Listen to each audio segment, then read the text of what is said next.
Bonjour et merci infiniment de recevoir chez vous dans cette émission décryptage rencontre échange nouveau numéro le 283e. Nous allons une fois encore parler de l'actualité chez nous au Togo avec les derniers développements. On sait que ces derniers jours, la délégation de la coalition de l'opposition a fait beaucoup de déplacements sur Accra ou sur Conakry. Quel est le résultat qui en est sorti? Ce dialogue dont on parle, quand est-ce qu'il prendra forme? Des dates sont annoncées et proposées. Qu'est-ce qu'il en est? Pour en discuter, je reçois pour vous le professeur Kamiolu. Il est le secrétaire national du PSR, le pacte socialiste pour le renouveau. Professeur, merci d'accepter notre invitation. C'est moi qui vous remercie. Voilà, avec vous, on va discuter des faits de société de chez nous, notamment sur le plan politique, avec ces derniers développements de notre actualité. Mais avant d'y arriver, un mot introductif justement sur la situation que nous vivons actuellement. Quel regard portez-vous sur la situation qui prévaut dans notre pays depuis le 19 août dernier, où un vent de renouveau, de remobilisation s'est emparé du peuple togolais? On peut dire qu'il fallait s'y attendre, en réalité. Parce que lorsqu'un peuple est privé de sa liberté sur plusieurs décennies, et lorsqu'un peuple est martyrisé, et je dirais sur tous les plans, et ce n'est qu'une question de temps, il arrive forcément un moment où ce peuple se mobilise. Et vous savez, il y a eu toujours des tentatives, des mobilisations qui ont connu des hauts et des bas. Oui. Et on peut dire que la mobilisation actuelle fait partie des hauts que nous connaissons et elle dure dans le temps. Et je crois aussi que c'est le fait que le peuple a beaucoup subi. Et aujourd'hui, la conviction est générale. On ne peut rien attendre de ce système et le peuple est en train de prendre ses responsabilités pour y mettre fin. Donc, il fallait s'y attendre. Peut-être qu'on ne pouvait pas. Donc, ce n'était pas un événement spontané, brusque qui est apparu comme ça? C'est la conséquence de la gestion de notre pays par les gouvernants. Donc, c'était évident que ça arriverait et on le souhaitait depuis longtemps. Seulement qu'on ne pouvait pas dire à quel moment exactement cela devait arriver. Oui. Et je crois qu'on peut même dire que nous n'avons pas encore atteint le paroxysme. De la mobilisation. De la mobilisation. Il faut qu'elle continue. Et c'est le message que nous avons toujours donné. Et lorsque les gens ont pensé que la mobilisation, les manifestations ne pouvaient rien faire, j'avais toujours dit que le seuil n'était pas atteint. Vous savez, vous pouvez être malade. On vous prescrit un produit, il faut le prendre à certaines doses. Lorsqu'on ne prend pas le produit à la dose indiquée, et quand bien même ce médicament aurait pu être efficace, vous n'obtiendrez pas le résultat recherché. Et donc cette mobilisation aujourd'hui, c'est tout à fait normal et nous pensons que ça doit se poursuivre. C'est ça. Donc vous pensez que le régime n'a pas vu venir ce regain de mobilisation? Le régime aurait pu venir, aurait pu voir plutôt venir. Malheureusement, le régime est dans sa logique, une forme d'autisme en quelque sorte. Le régime s'enferme dans ses réalités et il essaie de dénier même la réalité du peuple togolais.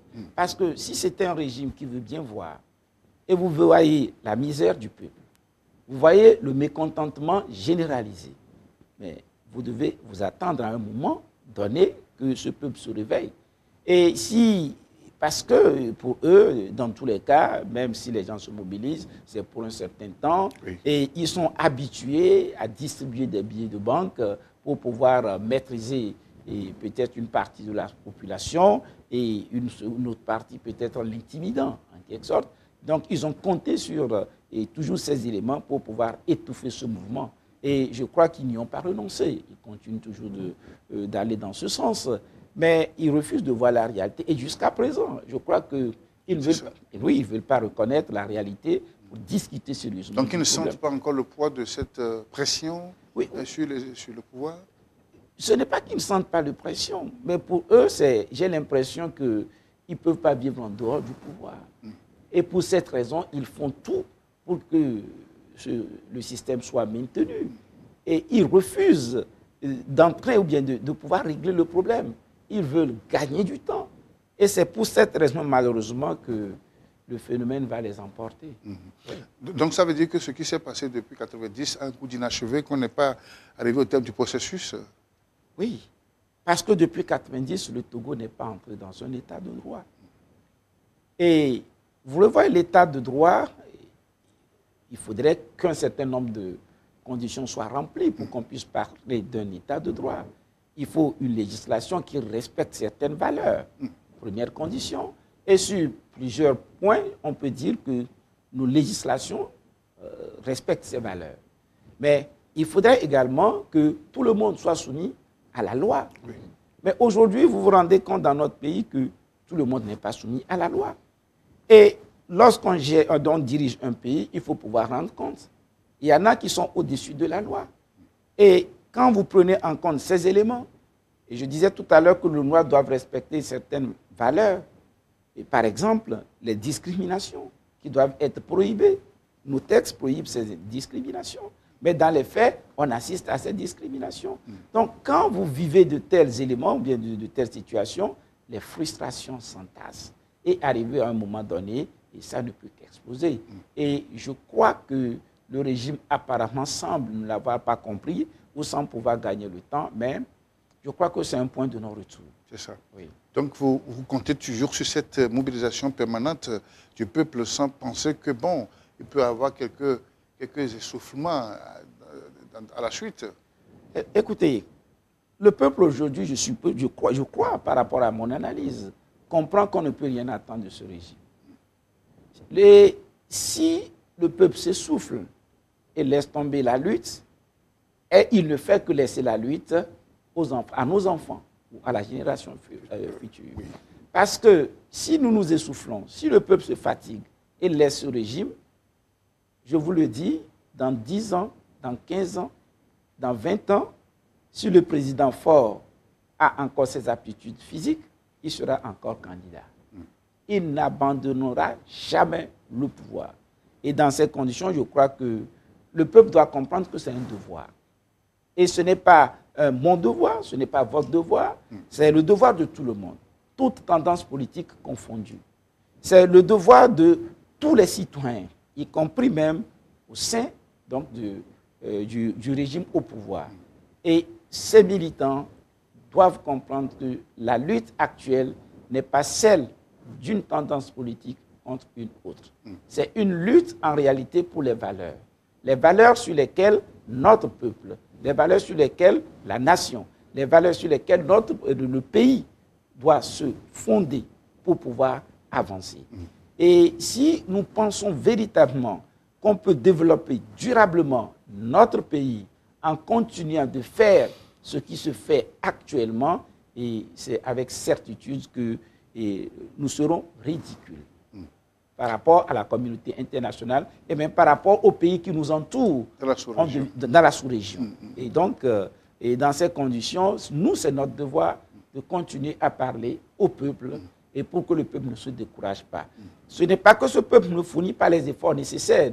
L'effort a été fourni. Et quand vous faites des comparaisons, dans plusieurs pays, il n'y a pas eu une lutte aussi, je vais dire, déterminée que celle que nous menons au Togo, et malheureusement qui n'a pas encore abouti. C'est parce que nous sommes face à, je crois, une équipe qui, malheureusement, est plutôt entièrement fermée à toute évolution.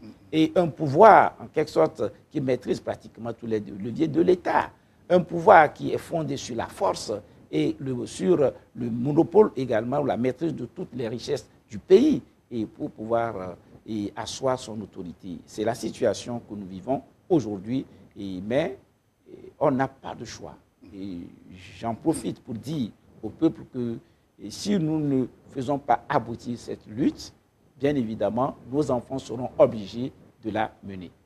Oui, mais professeur, il vous réplique que aussi, le peuple est avec eux. Ils ont fait la démonstration la dernière fois, en mobilisant aussi leurs militants dans les rues de Thiévier, en même temps que vous. Alors, 1 million de Togolais, 1,5 million de Togolais, par rapport aux 6 millions, aux 6,5 millions que nous sommes, qu'est-ce que ça représente? Oui, vous savez, j'ai eu à le dire depuis très longtemps, ce régime est fondé sur ce mécanisme. Asseoir, ou peut-être entretenir la misère pour asseoir l'autorité. Entretenir la misère pour asseoir l'autorité. Et vous voyez, ce ne sont pas des phénomènes, ce ne sont pas de seuls simples slogans. Quand nous faisons nos marches, ce n'est pas pour rien que les participants chantent « Omunamiga, Omiantoeva ». c'est dire que nous n'avons pas été financés pour venir.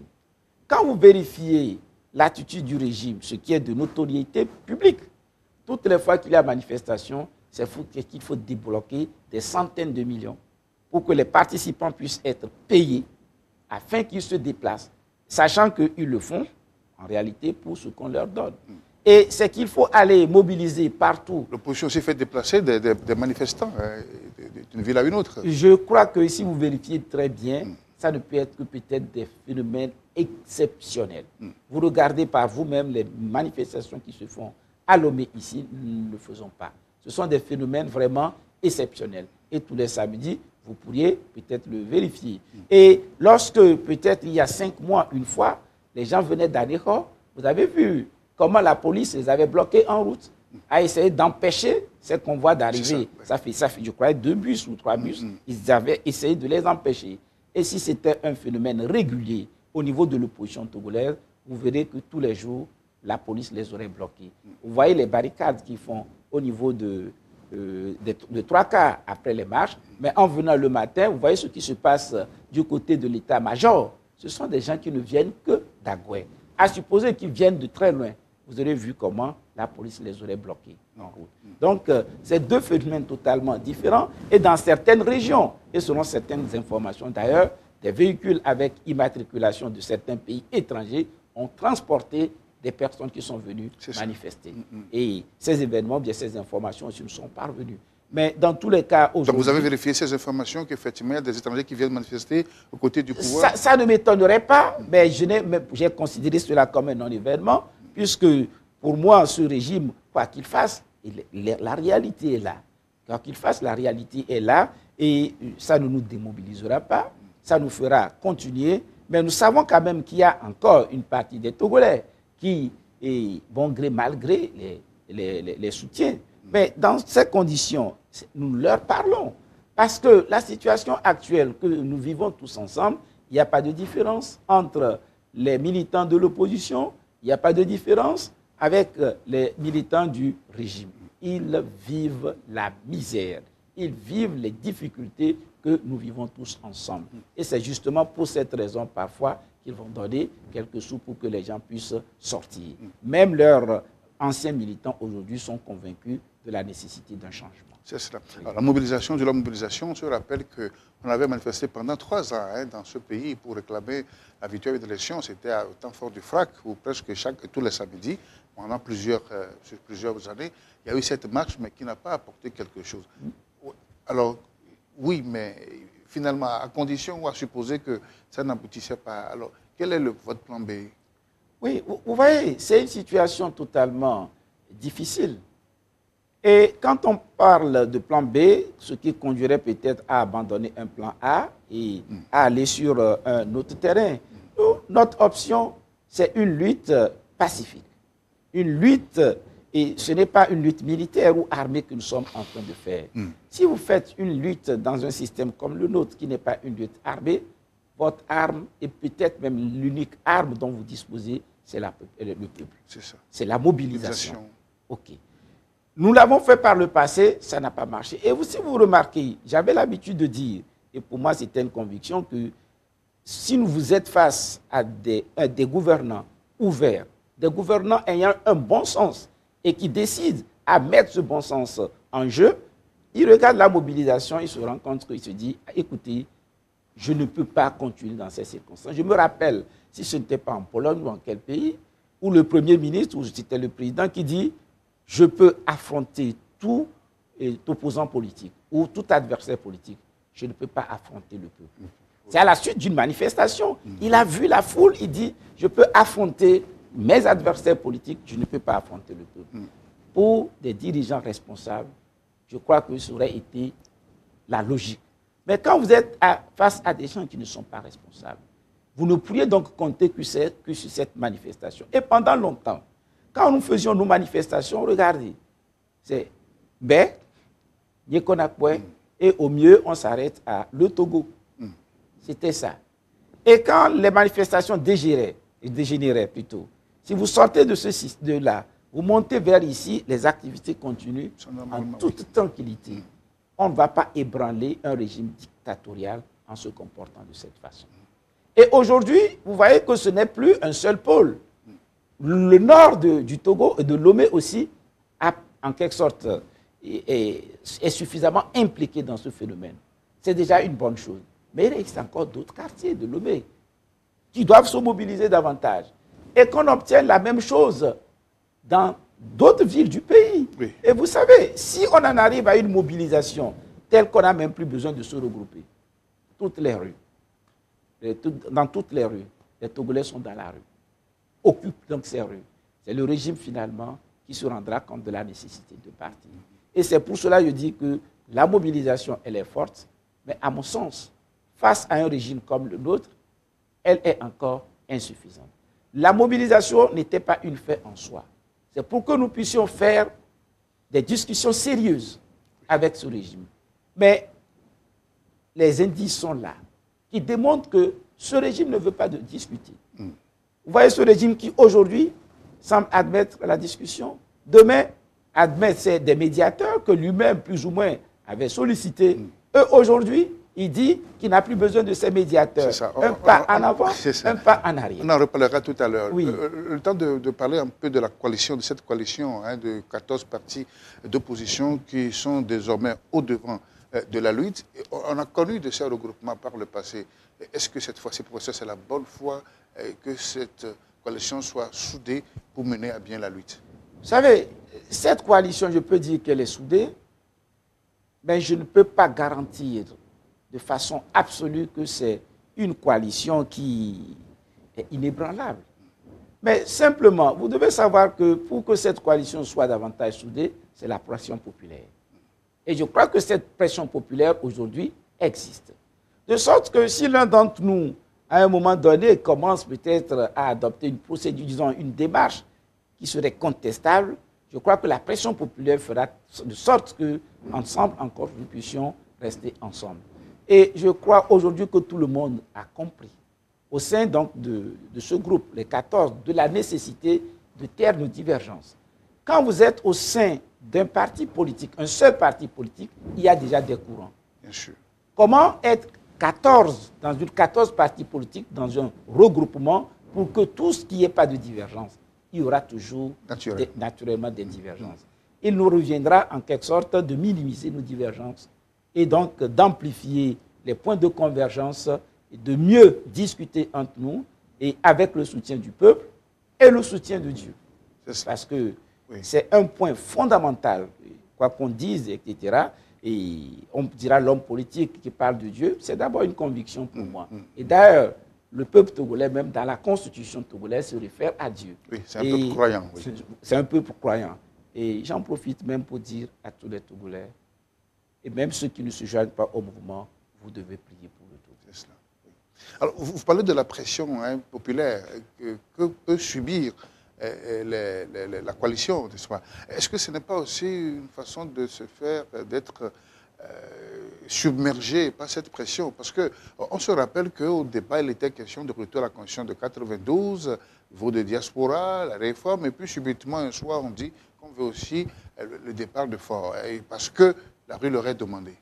Oui, vous savez, ce n'est pas se laisser submerger par le peuple. Quand je dis la pression, cette mobilisation du peuple fait que si quelqu'un veut adopter une démarche qui ne soit pas conforme à l'orientation générale, ça peut poser problème. Mais lorsque il a été demandé le départ de Faure, en réalité, il faut suivre l'évolution, comprendre.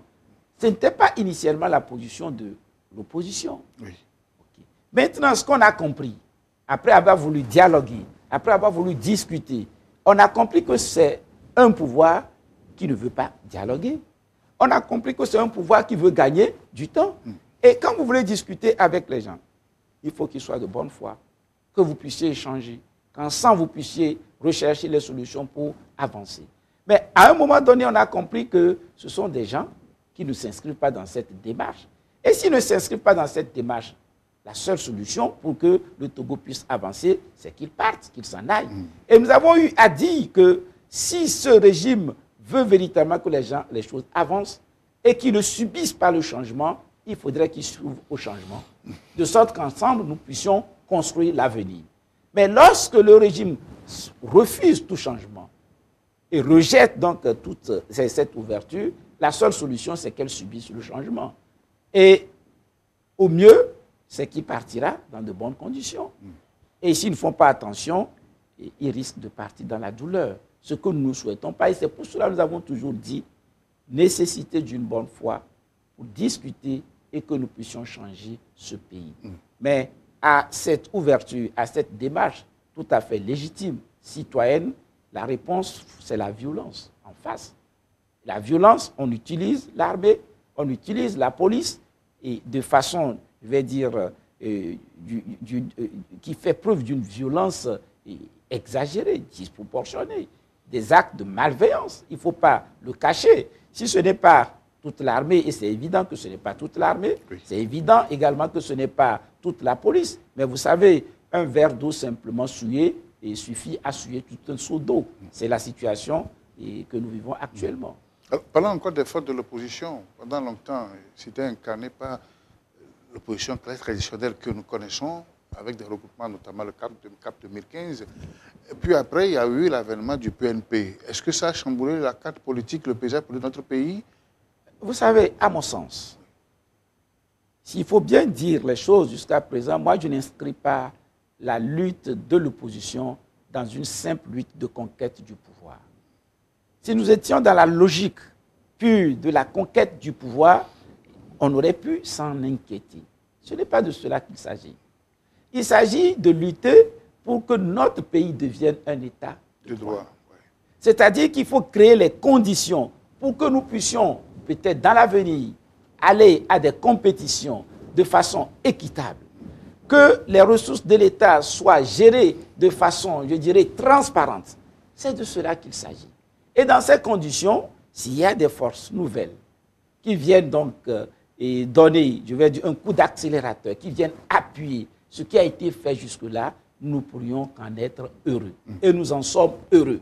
Et si il y a actuellement d'autres, je vais dire, d'autres personnes qui sont en mesure de mobiliser, d'autres qui ne sont pas encore mobilisés, pourquoi pas? Si aujourd'hui nous pourrons avoir des gens du côté du régime, des figures donc, de ce régime, ce qu'on appelle des barons, et connus, qui peuvent avec courage demander à certains militants, s'il vous plaît, mobilisez-vous, l'heure a sonné, il faudrait que nous puissions nous aussi changer. Ils seraient pour nous les bienvenus. Et donc, la tendance est de pouvoir mobiliser pour que notre pays devienne un État de droit qui garantisse donc l'épanouissement de chacun d'entre nous. De sorte que l'avènement du PNP doit être salué. Et puisqu'il a pu mobiliser une partie peut-être qui jusque-là ne se sentait pas totalement concerné, ne se sentait pas concerné. Aujourd'hui, donc, sa base aussi se sent suffisamment concernée, ce qui fait bouger le nord de Lomé. Et je crois que c'est une bonne chose. Mais à l'intérieur du pays. Hein. Mais l'intérieur du pays aurait pu bouger aussi de cette façon. Vous voyez la violence à laquelle on assiste. Et vous m'excuserez, c'est inhumain. Nos dirigeants se comportent ou bien amènent l'armée à se comporter comme une armée d'occupation. Et je sais que cette armée, bon, ils sont là pour dire qu'ils respectent le pouvoir politique, d'accord, dans les principes. Mais dans ce respect, il y a une façon de faire et des choses à ne pas faire. Et c'est une humiliation. Il y a 2 jours, je disais cela lors de l'interview qu'une radio m'avait accordée. Le président Macron, qui s'insurge du fait que les policiers français ont maltraité certains réfugiés en leur retirant de leur couverture.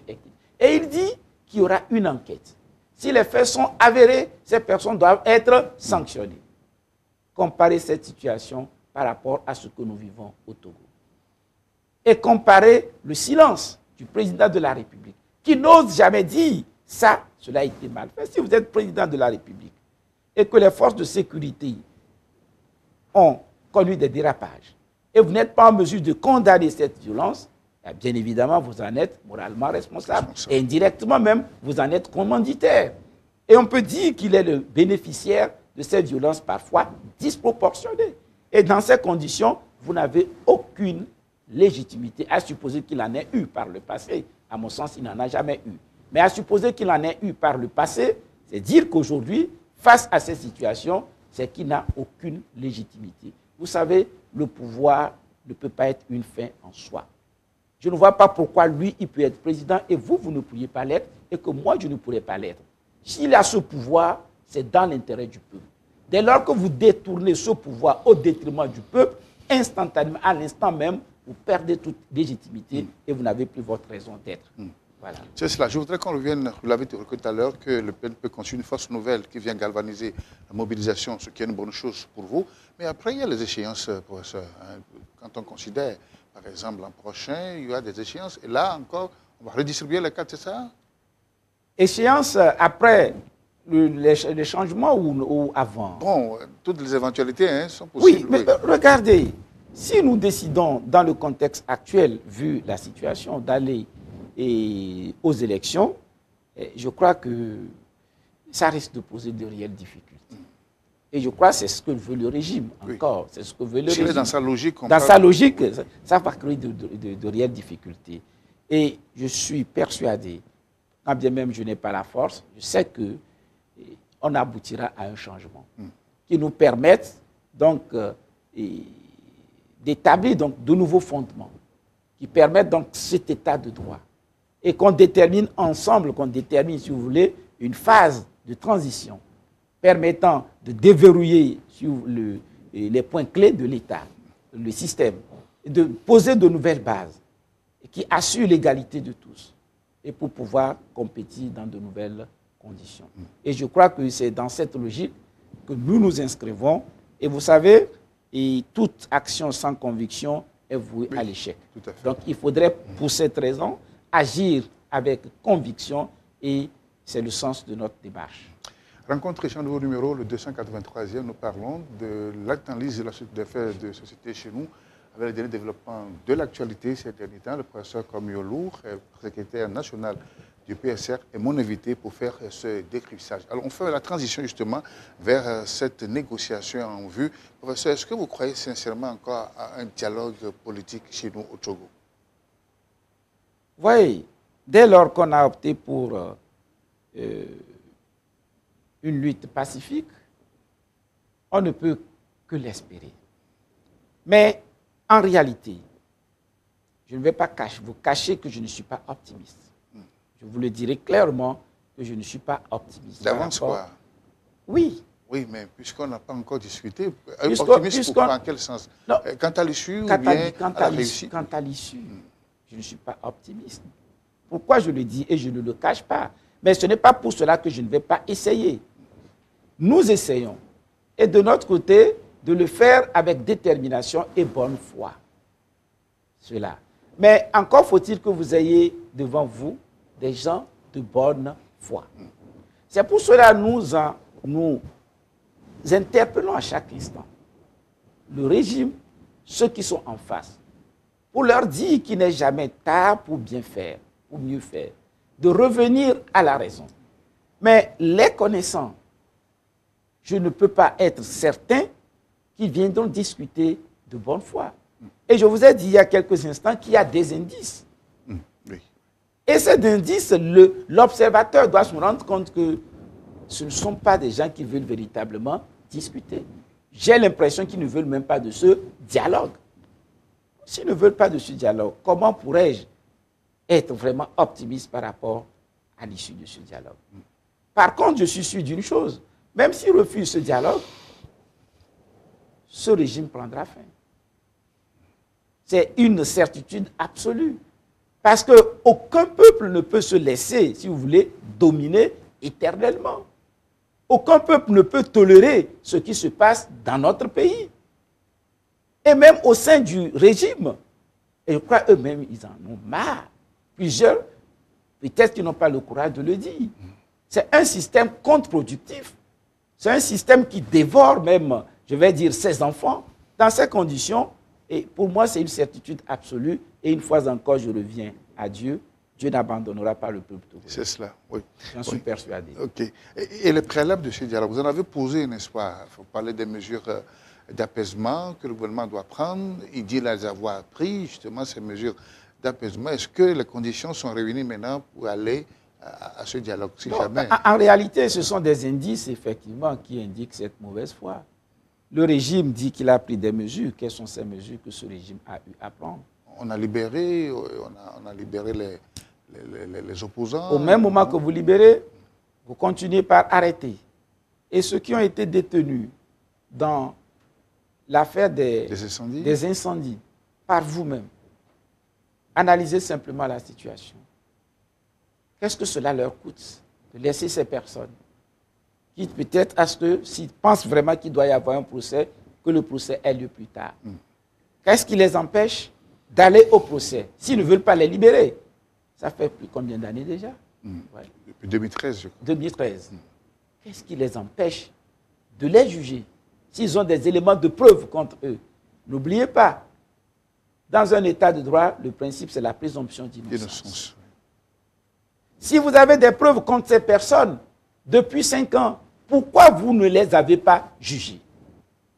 Si vous n'avez pas de preuves contre eux, pourquoi vous ne les laissez pas pour l'instant en liberté? Vous regardez, la détention préventive, il y a 3 éléments qui peuvent expliquer cela ou justifier. À défaut, vous êtes obligé logiquement de laisser ces personnes. 1, de craindre qu'en laissant ces personnes fassent disparaître les preuves. 2, on peut garder ces personnes lorsque on craint que les victimes même ne s'en prennent. Oui, pour leur propre sécurité. Pour leur propre sécurité. On peut la garder. Aucune de ces conditions. Et 3, garantir que ces gens-là ne vont pas se représenter. Mais ceux que vous avez déjà détenus pendant 5 ans, où est-ce qu'ils iront? De quoi avez-vous peur? La bonne foi. Et chacun d'entre nous n'a qu'une seule vie. Vous savez, c'est une sorte aussi d'humanisme. Chacun d'entre nous, le président de la République, vous et moi, chacun d'entre nous n'a qu'une seule vie. Ce ne sont pas des choses rechargeables, en quelque sorte. Et vous prenez 5 années pour une personne comme ça. Et à la fin, probablement même ce serait sans indemnisation, sauf si le régime change. Et on vous demande de libérer ces personnes. Vous refusez de les libérer. Ceux qui ont laissé mourir ces personnes, d'autres personnes en prison, n'ont jamais été inquiétés. Comment voulez-vous qu'on puisse construire notre pays sur de telles bases? Ce n'est pas sérieux. Pas du tout sérieux. Et ce n'est pas difficile à comprendre. Et nous leur demandons simplement de faire ce acte de bonne volonté. Regardez la situation à Sokolé. Et ils nous disent que tant qu'il n'y aura pas la sécurité, ils ne laisseront pas manifester. C'est un phénomène moins grave que ça qui se passe au Bénin. Parce que les manifestations, ce sont des droits fondamentaux, des libertés fondamentales. Au Bénin, on veut suspendre la grève et on saisit. Et c'est par une loi que cela a été fait au Bénin. Au Togo, ce n'est même pas une loi. Donc, un gouvernement qui décide de façon permanente, tant qu'il n'y aura pas de sécurité, il n'y aura plus de manifestations. C'est une violation de la Constitution. C'est une violation de la Constitution. Ceux-là qui violent la Constitution, ceux-là qui ne respectent rien donc de notre loi fondamentale, de nos lois, ce sont ceux-là qui nous donnent des leçons. Ce sont ceux-là qui disent ils veulent aller. Vous comprenez dans ces conditions que j'ai des raisons. Donc il y a des réticences aussi de la part de l'opposition d'aller à ce dialogue. Ce n'est pas une réticence. Nous faisons ce que nous pourrions faire. Mais nous ne pourrions pas faire ce que les autres doivent faire. Vous comprenez? Ce que nous devons faire, nous le faisons. Mais ce qu'ils doivent faire, nous ne pourrons pas le faire à leur place. Tout ce qu'on peut faire, c'est de les exhorter à revenir à la raison. C'est ça. Et les préalables. Alors, qu'est-ce que vous êtes prêt à concéder, à supposer que le dialogue ait lieu demain et que vous y êtes à la table? Est-ce que vous avez des concessions à faire ou bien il y a des points sur lesquels l'opposition n'est pas prête à céder quoi que ce soit? Vous savez, on ne peut pas parler de concessions alors qu'on n'est même pas encore dans un processus de dialogue. Oui. Ce serait, je dirais, dans une certaine mesure, anormal. Dans tous les cas, dans cette mesure anormale. On n'est pas engagé dans une discussion. Oui, mais ce que nous demandons... Vous avez votre agenda. Oui, que nous avons présenté. Oui. Et si vous regardez par rapport à ce que nous demandons, et personnellement, en tout cas pour l'instant, je ne vois rien dans nos exigences qui soient déplacées, normalement. Et pour que de façon anticipée... Et là, faut-il encore l'appeler discussion, ça? Pardon? Faut-il encore l'appeler dialogue? Parce que quand on y va, c'est pour céder et prendre ou bien... donner, recevoir. Mais jusque-là, est-ce que vous connaissez clairement la position du parti d'en face? Vous ne la connaissez pas. Si nous avons nos éléments, nos revendications, en face, qu'est-ce qu'ils donnent comme proposition concrète? Puisque c'est nous qui avons présenté nos exigences. Qu'est-ce qu'ils nous disent? Oui, ceci, nous l'acceptons. Cela, nous ne l'acceptons pas. Donc vous et on nous attendiez demande de anticiper, oui, peut-être, de commencer à renoncer à certaines exigences. Et je crois que, pour l'instant, les discussions aussi n'ont pas commencé. Et au sein du groupe des 14, nous n'avons renoncé à rien. C'est cela. Alors, parlons de ce voyage, enfin, de cette invitation par ceux qui sont désignés comme médiateurs. Bon, il y avait aussi ce problème, n'est-ce pas? Alors, finalement, est-ce que le principe est acquis, l'opposition et le pouvoir, le régime, est-ce que vous êtes tous d'accord qu'il faut quelqu'un, enfin, une tierce personne pour faire la médiation? Une fois encore, je vous dirai quelle est notre position. Mais je ne pourrai pas vous dire quelle est leur position. Parce que leur position d'aujourd'hui peut ne pas être leur position de demain. Ils peuvent dire qu'ils acceptent la médiation aujourd'hui. Le lendemain, ils peuvent dire qu'ils n'en veulent plus. Je crois que vous-même, vous êtes témoin de ces allées et retours. Et le président ghanéen est venu ici à maintes reprises. Je crois que, oui, il est venu et je crois qu'il a envoyé aussi des émissaires qui ont rencontré le pouvoir avec discuté. Si vous voulez rejeter un médiateur, en réalité, c'est d'entrée que vous le faites. Comme le diraient les juristes illiminés litis, dès le départ, d'entrée, vous leur dites, écoutez, qu'on n'a pas besoin de médiateur. Vous les acceptez. Ils ont fait des démarches. Ils ont rencontré l'opposition. Et à un moment donné, on n'en a plus besoin. Vous comprenez par vous-même que c'est difficile dans ces conditions de parler en leur nom. Nous sommes là et nous réitérons notre confiance. Et vous faites au médiateur. Au médiateur. C'est cela. Nous leur faisons confiance et nous pensons que nous en avons besoin. Absolument. Absolument. Et la preuve est là. Peut-être que si le président de la République avait réagi comme un président respectueux des institutions, comme un président respectueux de son peuple, on n'en arriverait pas là. Regardez les demandes introduites par le chef de file de l'opposition à maintes reprises. Les demandes de discussion, les demandes de réforme. Et parfois, il fait comme si personne n'a parlé, comme si c'est qui celui-là qui parle. Ce n'est pas le président Fabre que vous regarderez. Regardez-le en tant aussi que chef de file de l'opposition.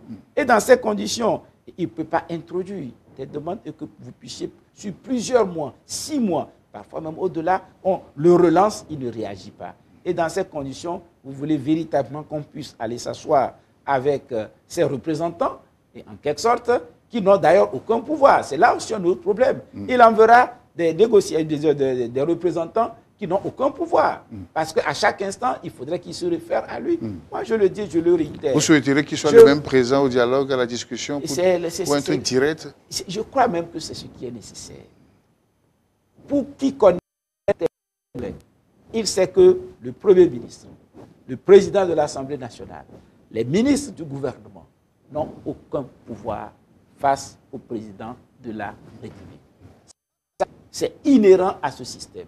Et c'était le cas déjà depuis le feu président Eyadema, et c'est encore le cas avec le président Faure. Tous les pouvoirs, y compris le pouvoir législatif, sont concentrés entre ses mains. Et si on ignore cette réalité, bien évidemment, on ne peut pas traiter sérieusement le problème togolais. C'est ça. Voilà. Alors, que dire du voyage de la délégation de la coalition qui a rencontré les deux présidents, Alpha Condé et Nana Akufo-Addo du Bénin? Vous avez obtenu quelque chose? Bon, disons que je ne faisais pas partie de la délégation, mais nous avons discuté avec les collègues, effectivement. Donc, en principe, il n'y a pas de motif d'inquiétude, parce que du côté également de la Guinée, il a promis de faire avancer les choses pour que ces préalables également puissent être réglés pour qu'on aille au dialogue. On a même avancé une date, hein, assez rapidement. Voilà. Et je crois que le président ghanéen aussi s'est engagé à poursuivre de sorte à reprendre les contacts rapidement pour que le dialogue puisse commencer. Maintenant, et comme je le disais, il faut regarder du côté du régime pour savoir si vraiment ils sont décidés à ce qu'il y ait ce dialogue. C'est ça. Voilà. Et vous, quant à vous, vous êtes prêt à y aller? Oui, nous avons demandé simplement qu'on puisse discuter sans qu'on ait le couteau sous la gorge. Et c'est un couteau que nous avons sous la gorge. Lorsqu'on vous interdit les libertés fondamentales, lorsqu'on maintient vos militants en prison, lorsque, lors des manifestations sont pour rien, on commence par mater les gens et les piétiner, les torturer. Face à ces situations de violence, et bien évidemment, c'est comme si on nous demande d'aller discuter le couteau sur la gorge. Pour le gouvernement, pendant qu'on est en train de parler de dialogue, il doit plus avoir de manifestations. C'est légitime, non? En quoi est-ce que cela serait légitime? Nous allons à un dialogue. Le dialogue ne suspend pas les libertés fondamentales des citoyens. Et s'il n'y avait pas eu ces manifestations, peut-être même qu'il ne serait même pas, il n'aurait jamais accepté donc qu'il y ait ce dialogue. Et les manifestations, c'est aussi l'expression, si vous voulez, d'une liberté et d'une volonté de voir aboutir les choses. Une liberté qui coûte cher pour le pays aussi au plan économique, professeur. Parce que quand il y a de ces manifestations, il y a forcément un ralenti au niveau des activités. Je vous comprends, je vous comprends. Et je compatis suffisamment aussi à ces situations. Vous savez, un proverbe qui dit, traditionnellement dans nos traditions, quand vous tombez, vous ne devez pas regarder là où vous êtes tombé. C'est une sorte de réceptacle pour vous, en quelque sorte. Regardez derrière vous, là où vous avez heurté la pierre. C'est ça le problème. Et moi, je dis, regardez tous ceux qui... Non pas simplement ceux qui, en réalité, ces pertes économiques. Oui, regardez. Hier, je faisais une évaluation. Et puis une psychose aussi, chaque fois qu'il y a ces manifestations. Je faisais une simple évaluation. Ouais. Supposons que ceux qui manifestent, limitons ça simplement à 100 000 personnes. Supposons que ce soit 100 000 personnes qui font 5 heures de marche. Ça fait 100 000 fois 5 heures de perte de travail. Parce que si je marche, c'est qu'en ce moment, je ne parviens pas à marcher. Pour les marcheurs. Et aussi pour ceux qui, oui, et aussi pour ceux qui veulent vaquer à leurs occupations. Effectivement. Oui. Et pourquoi nous en sommes arrivés là? Et qu'on n'aurait pas pu éviter cela par un comportement citoyen de la part du régime. Le régime ne se comporte pas comme un régime qui détient son pouvoir du peuple. Oui, je ne veux pas revenir sur ces éléments. Si le président de la République m'écoute, s'il m'entend, et s'il veut me rencontrer sur cette question, je le lui dirai. Son comportement n'honore pas notre pays. Et lui-même, ce comportement ne l'honore pas. Il ne peut pas chercher à être un président de la République et ne pas détenir son pouvoir du peuple. Quand on détient son pouvoir du peuple, on respecte le peuple. Vous m'excuserez, ce que je vais dire tout à l'heure, c'est ma conviction. On accuse Trimoine, le collègue Trimoine, d'avoir dit, si nous voulons le pouvoir, d'aller les prendre par les armes. Trimoine n'a fait qu'officialiser la doctrine de la maison. En réalité, Trimoine n'a fait qu'officialiser la doctrine du régime. C'est ce qu'ils disent dans leur camp et c'est ce que Trimoine a dit sur les antennes. Et dans ces conditions, vous voyez que c'est gênant. Et je crois, je l'ai dit la dernière fois, je le redis, il y a une vie après le pouvoir. Que le président de la République s'ouvre et qu'il comprenne qu'il est lui aussi un Togolais. Et parce qu'il est Togolais, l'intérêt du peuple doit être pris en considération. À lui, nous ne pourrons pas dire que nous lui en voulons, mais ce qu'il fait est contre-productif pour notre pays. Qu'il le comprenne pour que le Togo puisse partir sur de nouvelles bases. Alors, vous pensez qu'il est mal conseillé ou bien c'est lui-même qui se décide à choisir cette voie? Chacun choisit ses conseillers. Chacun choisit ses conseillers. Vous savez, si vous voulez avoir autour de vous des gens qui vous trompent, vous les choisirez. Si vous voulez avoir autour de vous des gens qui vous disent la vérité, vous les choisirez également. Et je ne peux pas dire que ce sont ses conseillers. Le président de la République n'est pas un incapable. Il a toutes ses facultés, dans ces conditions, à lui d'analyser et de dire, écoutez, mes conseillers, même si voici ce que vous voulez, sachez que maintenant, cela n'est pas conforme à l'intérêt général. Ayons le courage d'avancer. Et je crois que s'il le fait, l'opposition est entièrement ouverte. En tout cas, personnellement, je dirais que je suis entièrement ouvert. Il ne s'agit pas de chasser les gens, d'essayer de les maltraiter ou bien une chasse aux sorcières. Non. Ce que nous demandons, c'est que notre pays puisse maintenant s'engager sur la voie du développement et de l'état de droit. Vous le disiez tout à l'heure que le régime s'enferme dans sa logique, et justement, dans cette logique de référendum est toujours dit la dernière fois dans son adresse à la nation, et même que les militants, pas de moindre, l'ont appelé à siffler la fin de la récréation. Alors, dans ces conditions, comment voyez-vous l'avenir, la suite des événements. Je voulais dire il y a quelques instants que je ne suis pas très optimiste. Oui. Mais ce que nous pourrons faire, nous le ferons. Mais s'ils sont dans cette logique, ils vont partir. Et ils partiront, je crois, de la façon la plus humiliante possible. Ce n'est pas moi, mais vous savez, je le dis une fois encore, personnellement, je suis un homme de foi. Je crois vraiment en Dieu, je le dis. La patience du Seigneur n'est pas une faiblesse. Quand Dieu donne le temps aux méchants pour qu'ils puissent se repentir et revenir sur la bonne voie, ils pensent qu'il est quelque chose. Non. Et qu'ils le comprennent comme ça. Ma certitude, c'est que s'ils refusent de s'associer au changement pour que les choses puissent aller dans le bon sens, ils vont subir ce changement. Et peut-être qu'ils auront du mal à revenir au Togo. Et ils laisseront à leurs enfants des noms difficiles à porter. Vous savez, ils peuvent tuer une partie des Togolais. Mais on ne tue jamais un peuple.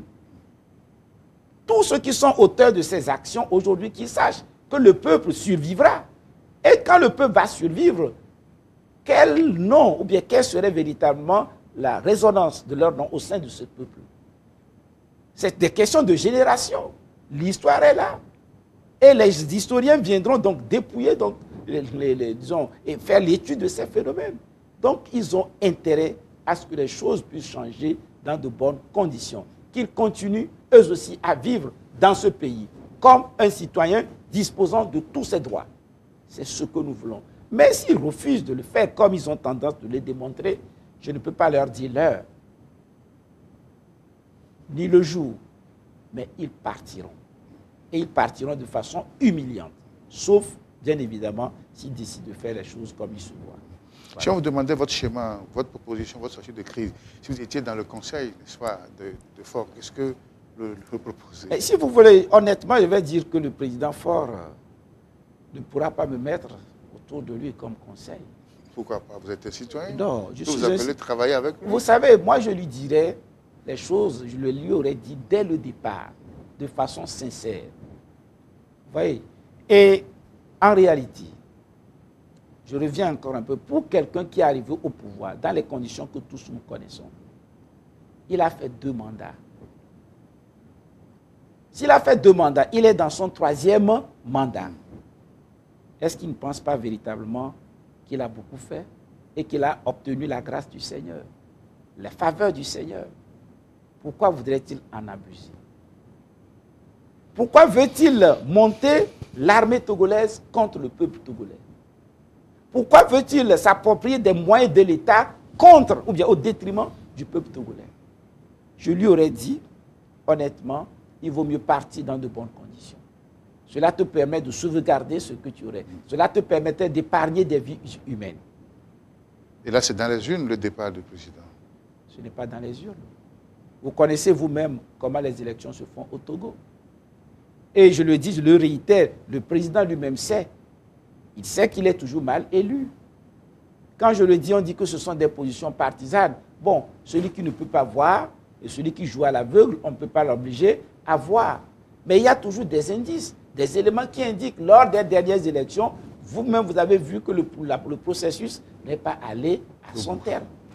Ce sont des évidences. Quand, face à ces éléments, on ose nous dire qu'il faut retourner aux élections avec un tel président, écoutez, dans tous les cas, probablement qu'il m'écoute. S'il ne m'écoute pas, et peut-être qu'on le lui dira, je lui donne un bon conseil. C'est qu'il fasse tout pour partir dans de bonnes conditions, sans chercher à s'accrocher au pouvoir. Sinon, un jour, il le regrettera. Voilà. Bien, merci professeur Kamiolo. C'est avec vous que nous discutons de ces sujets d'actualité. Je rappelle que vous êtes le secrétaire national du PSR, le Pacte socialiste pour le renouveau. Alors, cette émission tire à sa fin. Que dire? Quel message pour le peuple, pour ceux qui vous écoutent, pour vos militants? Je crois que pour nos militants ou pour tout le peuple togolais, je vais leur dire simplement courage, persévérance et la foi en Dieu. Il n'y a aucun pouvoir qui puisse résister lorsqu'on a foi en Dieu. Et je sais que la fin est proche. La fin est proche. il faut persévérer, on ne se décourage pas et on continue. Et essayons, autant que faire se peut, de donner le meilleur de nous-mêmes. Et parce que notre cause est juste. Parce que quand vous défendez une cause juste, c'est une question de temps. Vous finirez toujours par avoir raison. Et je ne le fais pas parce que je suis de l'opposition, non. Je le fais parce que je suis persuadé que la cause ou notre cause est juste. Parce que c'est dans l'intérêt général. Et que Dieu nous protège, que Dieu protège le Togo et qu'il permette que les choses se passent dans de bonnes conditions. Voilà, je termine par votre conclusion, que Dieu protège le Togo. Merci d'avoir été dans ce studio pour réfléchir sur ces faits de société. Amis téléspectateurs, c'est la fin de ce numéro de Rencontre et Échange. Je vous retrouve la semaine prochaine pour d'autres réflexions. Au revoir et à très vite.